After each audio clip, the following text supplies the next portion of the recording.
Thank you Farid الدین صاحب, بہت شکریہ آپ آئے. السلام علیکم سر. السلام علیکم سب کو. وعلیکم السلام. جی آپ بہت ٹائم دیا. السلام علیکم. Thank you.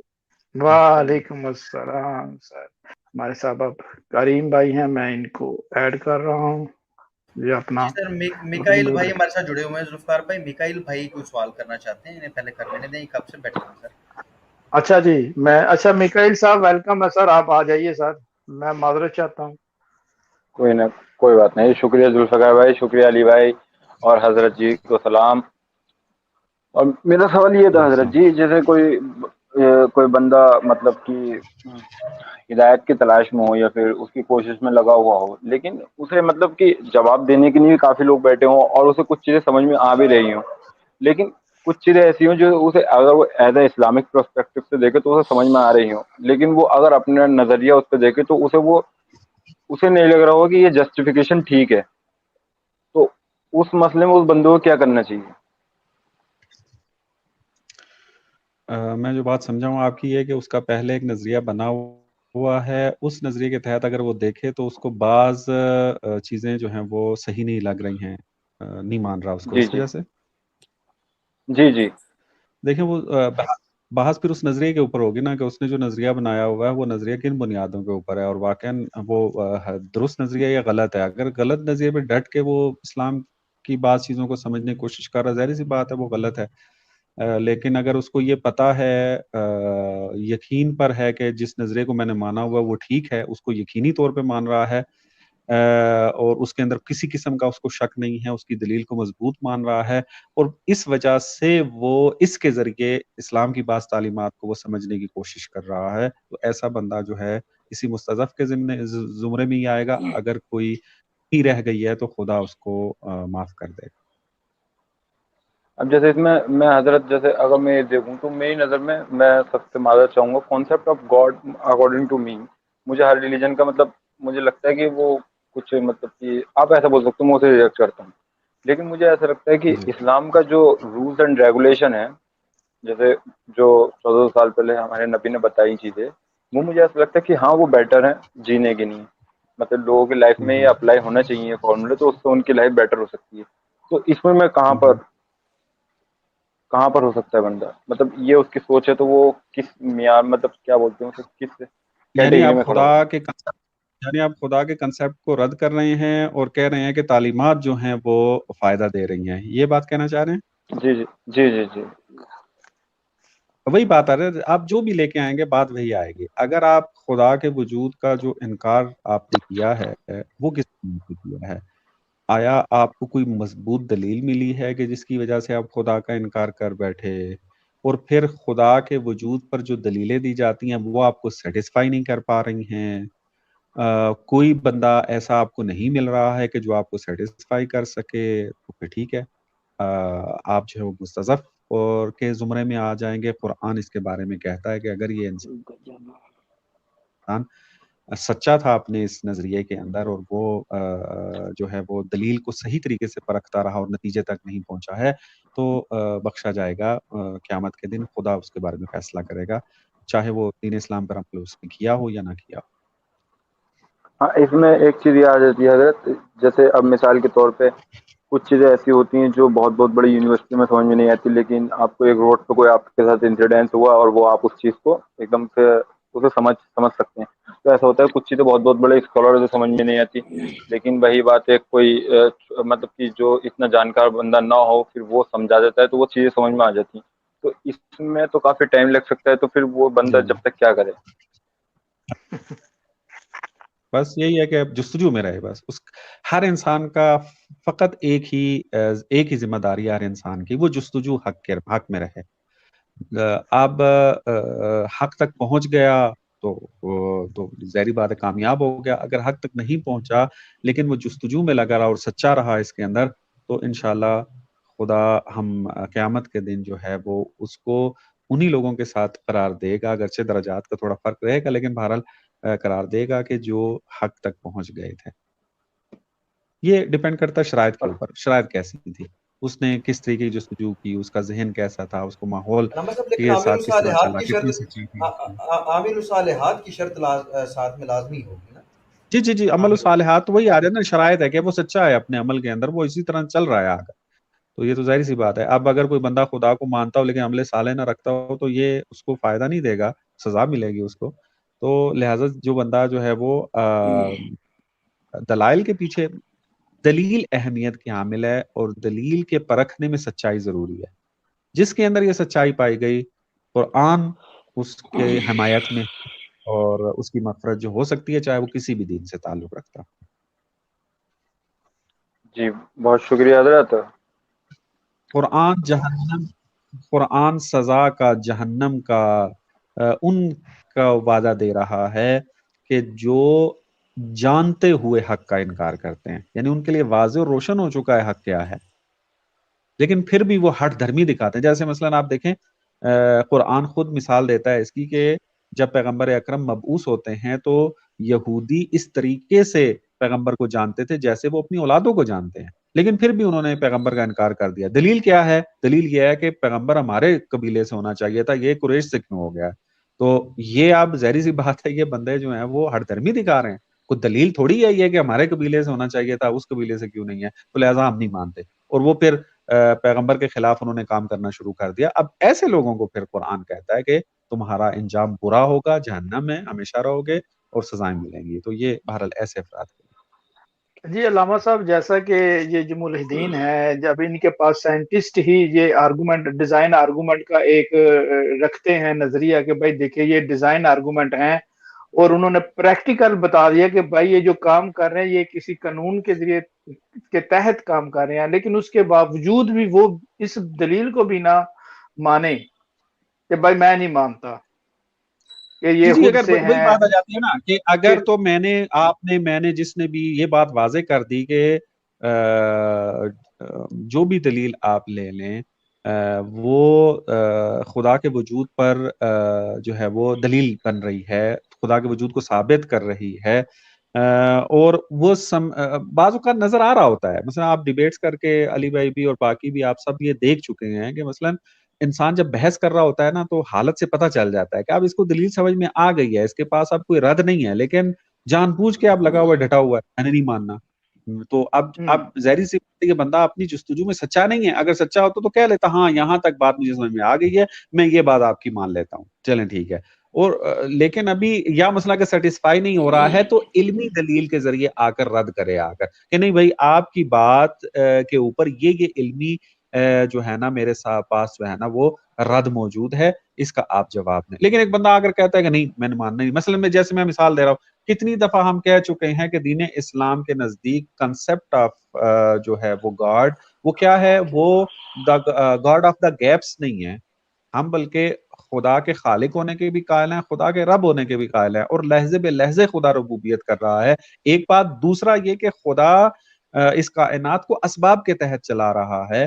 تو جتنے بھی قوانین ہیں خدا کے خلق کیے ہوئے ہیں، ان کے درمیان یعنی ٹکراؤ نہیں ہے، یا خدا یا قانون. یہ بات جب ہم کہہ رہے ہیں کہتے نہیں ہے، آیات بھی پیش کر رہے ہیں بھی نہیں مان رہے ہیں، اس کا مطلب ہے کہ ان کی مشکل کہیں اور ہے. سائنٹسٹ بھی بتا رہے ہیں پھر وہ سائنٹسٹ کو بھی نہیں مان رہا.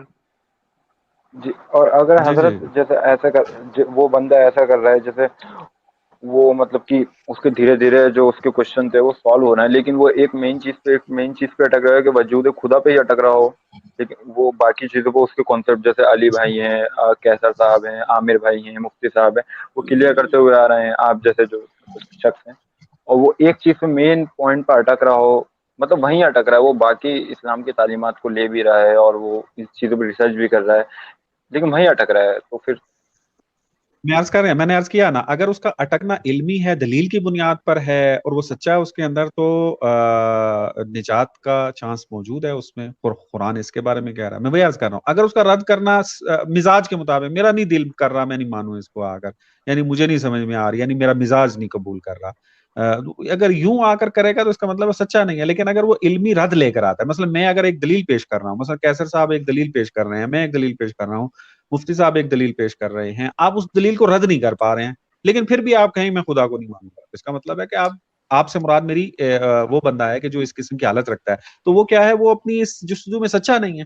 یا تو میری دلیل کا رد لے کر آؤ علمی طور پر، اگر نہیں ہے تو قبول کرو. 2 راستے ہیں، تیسرا راستہ نہیں ہے. اگر آپ تیسرا راستہ یہ بنائیں گے میں پھر بھی نہیں مانوں گا، تو اس کا مطلب ہے کہ پھر آپ نے طے کر لیا ہے کہ نہیں ماننا. تو ظاہر سی بات ہے پھر ایسا بندہ پھر مستضعف نہیں کہلائے گا اور نجات اس کو شامل حال شاید نہ ہو. اور اگر اس پہ علمی دلیل ہو اور وہ ڈسکس کر رہا ہو اس بارے میں جیسے علی رضا بھائی سے، تو پھر تو جی ہاں ٹھیک ہے. وہ عرض کرنا ہوں، اگر دلیل لے کر آ رہا ہے، علمی دلیل ہے، واقعاً بحث کر رہا ہے اور وہ سیٹسفائی نہیں ہو رہا ہے اور سچا ہے اس کے اندر، تو مشکل نہیں ہے اس میں. وہ تو نتیجہ ہماری بحث کا یہ نکلا. اور ایسا بھی ہو سکتا ہے اسے تھوڑا ٹائم لگے، تو وہ جب تک بھی کوئی دقت نہیں ہے، اسے ہو سکتا ہے ٹائم لگ سکتا ہے اسے. کوئی دقت نہیں ہے. سچا ہونا چاہیے بس اپنی ہر جستجو کے اندر، اپنے ساتھ سچا ہو. ٹرولنگ ماسٹر نہ ٹرولنگ نہ کرتا ہو صرف، یعنی کہ چیزیں بازی کے لیے نہیں، کہ پتا ہو سمجھ آ گئی ہو لیکن کہتا نہیں میں تو مننا کو نہیں. کچھ ہمارے دوست ہیں میکائل بھائی ایسے بھی جو ہر چیز کو جانتے بوجھتے جی انہوں نے بہانے لگائے ہوئے کہ نہیں میں نہیں مننا ہی نہیں ہے. چلے پھر ہم کریم بھائی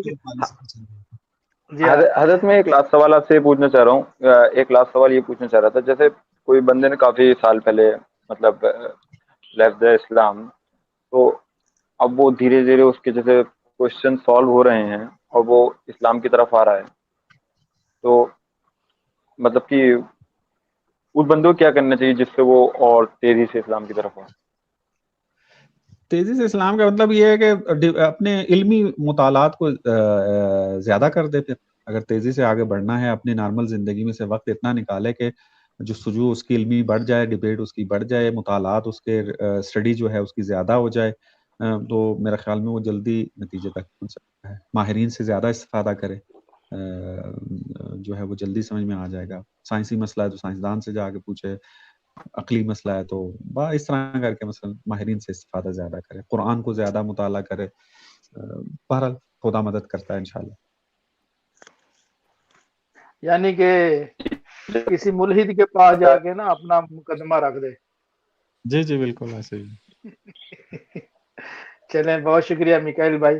ہمارے ساتھ اب کریم صاحب ہیں. ذوالفقار بھائی تھوڑا جی میں دیکھیں گے ہو جائے. کچھ مہمان میرے انتظار کر رہے ہیں تو یہ لاسٹ ہے سر. آپ پھر ہاں ٹھیک ہے سر، آپ میں سمجھتا ہوں کہ بہت ٹائم دیا. ٹھیک ہے، السلام علیکم. وعلیکم السلام. جی کریم صاحب سے آپ بات کر کے تو پھر انشاءاللہ ہم میرا ایک سوال بھی ہے. اس سے پہلے میں تھوڑی بات کرنا چاہوں گا. جو میں جب اسٹریم میں لاسٹ میں آیا ہوں، پورا نہیں دیکھا میں نے، تو وہ لاسٹ میں جو ایتھیس آئے تھے نا، اس کے بارے میں تھوڑی بات کرنی تھی کہ ان نے اس کو رحمت کا پتہ ہے کہ اللہ کے غضب سے رحمت بڑی ہے، میں جہنم میں نہیں جاؤں گا. تو وہ اس ابو کا شاکر مطلب صاحب کی رحمت کا بات کر رہے ہیں. وہ ابو ایتھیس شاکر تھے صاحب، جو، ہاں جی ابو تو شاکر صاحب، جی ہاں، تو رحمت کا پتہ ہے اس کو. اس کا مطلب تھوڑی ہے نا کہ آپ حق سے اناد کرو گے اور اکڑ جاؤ گے. قرآن میں تو میں نے جواب دیا ان کو کہ ایسے نہیں ہے. جواب ان کو یہی دیا تھا کہ جو بندہ کوتاہی کرے گا تو ظاہری بات ہے رحمت کا تقاضا پھر یہ بھی کرتا ہے کہ اس کو سزا بھی دی جائے. جی لیکن مولانا صاحب ایک بات جو ہے نا وہ میری سمجھ سے باہر ہوگی. رحمت کا پتہ ہے اور رحمت والے کا بھی پتہ، لیکن پھر بھی انکار ہے. بس اب زیادہ تفصیل سے کیا بات کر رہے ہیں اس کے رحمت والے کا بھی پتہ ہے لیکن اس کو ماننا نہیں ہے. یہ میں سمجھ رہا تھا کہ یہ ایک مجھے بھی ایک معجزہ ہی ہو گیا. اب یہ خدا ہی فیصلہ کریں گے کہ یہ بندہ اپنی جستجو میں سچے ہیں یا نہیں ہے. بہرحال اب ہم تو نہیں کچھ کہہ سکتے. بارش بھی رحمت ہے اللہ کی، مگر یہ زمین پر پڑتی ہے تو مردہ زمین کو زندہ کر دیتی ہے. کہیں زمین ایسی بھی ہے جہاں کوئی کھیت وغیرہ نہیں اگتا، تو اسی قیامت کے دن میں وہی ہوگا. ہر جگہ ہمیں لاسٹ سوال دے تو جاؤ. سورہ بقرہ کی 62 ہے. 62 ہاں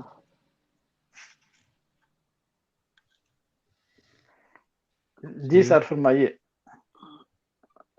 میں پڑھ کے سنا دیتا ہوں.